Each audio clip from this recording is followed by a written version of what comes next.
Hello friend, শুভ সকাল। তো সবাই কেমন আছো? আশা করি ভালো আছো, সুস্থ আছো। আমিও খুব ভালো আছি।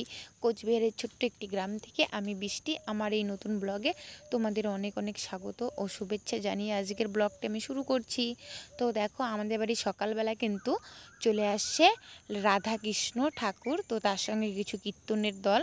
তো দেখে নাও রাধাকৃষ্ণ ঠাকুর দুটোকে কেমন মানিয়েছে, খুব সুন্দর লাগছে কিন্তু। তো তারপরে তো আমি এই যে বাড়ির কাজ শুরু করে দিলাম। এই যে ঘর গুছানো, ঘরটা গুছিয়ে নিব বলতে অনেক দিন থেকে অগোছালো হয়ে আছে, তাই ভাবছি আজকে একদম বিছানাপত্র একদম পরিষ্কার পরিচ্ছন্নভাবে তুলে নিয়ে তারপরে বাকি সমস্ত ঘরের সব কিছু গুছিয়ে টুছিয়ে নিব। অনেক দিন থেকে সময় পাচ্ছি না, আবার 2-3 দিন পর থেকে আবার ব্যস্ত হয়ে যাব মাঠের কাজে। কারণ এখন একটু বৃষ্টি হচ্ছে, একটু পরে পরেই কখনো এই রোদ্রু, কখনো বৃষ্টি, কখনো আবহাওয়া অনেকটাই খারাপ, এরকম চলছে দেখে কিন্তু মাঠের কাজগুলো আপাতত 2 দিন বন্ধ চলছে। তাই জন্য এই চান্সে বাড়ি ঘরটাকে একটু পরিষ্কার পরিচ্ছন্ন করে নিই। তারপরে তো চলে আসলাম ঘর মুছতে, তো ঘরটা মুছে নিচ্ছি। দেখো আমার ঘর মোছার অবস্থা, যেদিকে সেদিকে একদম হেলে পড়ে ঠরে মুছে নিচ্ছি। তো যাই হোক, এভাবে আমি সম্পূর্ণ দিকটাতে মুছে নিই একদম পরিষ্কার পরিচ্ছন্ন করে, কোথাও যাতে কিছু না থাকে, না হলে আমার খুব খারাপ লাগে।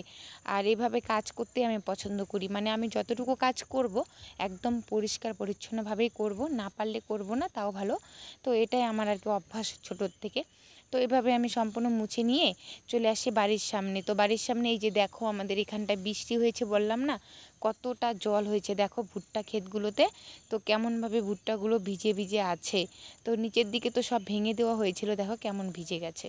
তো তারপরে ওইখান থেকে মা নিয়ে এসছে দুধ সোনা রূপার জন্য। তো সেগুলোকে আমি এই যে দেখো এখন গরম করছি, গ্যাসে বসিয়ে দিয়েছি হালকা জাল দিয়ে, তো যাতে পড়ে না যায়, তো সেই জন্য আমাকে এখানে থাকতে হচ্ছে। আর একটা জিনিস কি দেখো, যখন দুধটা জাল হয়ে যায় কত সুন্দর হয়, আর একটা অন্যরকম কালার চলে আসে। তো সেই জন্য আমি এটা তোমাদেরকে ভিডিও করলাম, আমারও খুব ভালো লাগে। দেখো যখন এই যে দুধের ফেনা চলে আসে তখন, মানে যখন দুধটা উলতে যায়।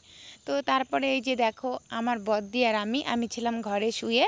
তো আমার বদ্দি আমার জন্য একটু লিচু নিয়ে এসছে, তো ও খাচ্ছে, তাই জন্য আমাকেও একটা দিল, তো আমিও খাবো আর কি। তো চলো খেয়ে দেখা যাক কেমন হয়। তো তারপরে খেতে খেতে চলে আসলাম বাড়ির বাইরে রাস্তাতে, আর এখানে এসে দেখো খাচ্ছি আমি আর বদ্দি। তো সত্যি লিচুটা অনেকটাই টেস্টি ছিল। তো এবছর আমি আজকে দিয়ে 2 দিন খেলাম লিচু, কারণ মামা বাড়িতে খেয়েছিলাম ফার্স্ট টাইম, আর এখন দ্বিতীয় টাইম, সেকেন্ড। তো যাই হোক, তারপরে এই যে সখীকে নিয়ে চলে আসছি মাঠে। তো মাঠে দেখো কত জল, তার মাঝখানেও একটু খাইয়ে নিচ্ছি ঘাস, না হলে তো কোথাও ঘাস নেই খাওয়ার মতো। আর ওরা তো আর ঘাস ছাড়া কিছুই খায় না, আমরা তো অনেক কিছুই খেতে পারি, ভাত না হলেও চলে, ওদের তো আর ঘাস না হলে চলে না। তো একটু খাইয়ে নিলাম দুপুরেই, পরে যদি বৃষ্টি আসে বলা যায় না। তো গাইস দেখো, আমি কিন্তু রসুন দিয়ে দেখো এখানটা কি অবস্থা করে রেখেছি, একদম দোকান দিয়ে দিয়েছি রসুনের। তো এখন আমি এই রসুনগুলোকে কিন্তু সুন্দর করে বেছে বেছে দেখো একটা করে এরকম একটা বেছে দিচ্ছি, ঠিক আছে? তো খুবই সুন্দর হচ্ছে। তো বাকি যেগুলো আছে দেখতে পাচ্ছ, এই যে এলোমেলো হয়ে আছে, এগুলো কিন্তু আমি সব ছিঁড়ে ছিঁড়ে একটা একটা করে বের করবো টুকরো করে। এগুলো কোনো কিছু আঁকি বাঁধবো না, ঠিক আছে? তো এগুলো আমি রেডি করে নিচ্ছি, তোমরা দেখো আমি কিভাবে করি। আর তোমরা তো এই রসুনগুলোকে অনেক দিন থেকেই দেখছো, কারণ অনেক দিন থেকেই রোদ্রে শুকাচ্ছিলাম, তাই আজকে ফাইনালি শুকিয়ে গেছে। এখন একদম ফাইনালিভাবে তুলে রাখবো আর কি। আমাদের রসুনের কাজ কমপ্লিট হবে আজকে, হয়তো এই কাজের থেকে রেহাই পাবো। তো যাই হোক, আমার ভিডিওটা আজকের মতো এতটুকুই। তো তোমরা সবাই ভালো থেকো, সুস্থ থেকো। তোমাদের সঙ্গে দেখা হবে আমার আবার পরের ভিডিওতে। আর আশা করি সবাই আমার ভিডিওটি দেখবে, যারা নতুন আমার চ্যানেলটিকে অবশ্যই সাবস্ক্রাইব করে পাশে থেকো।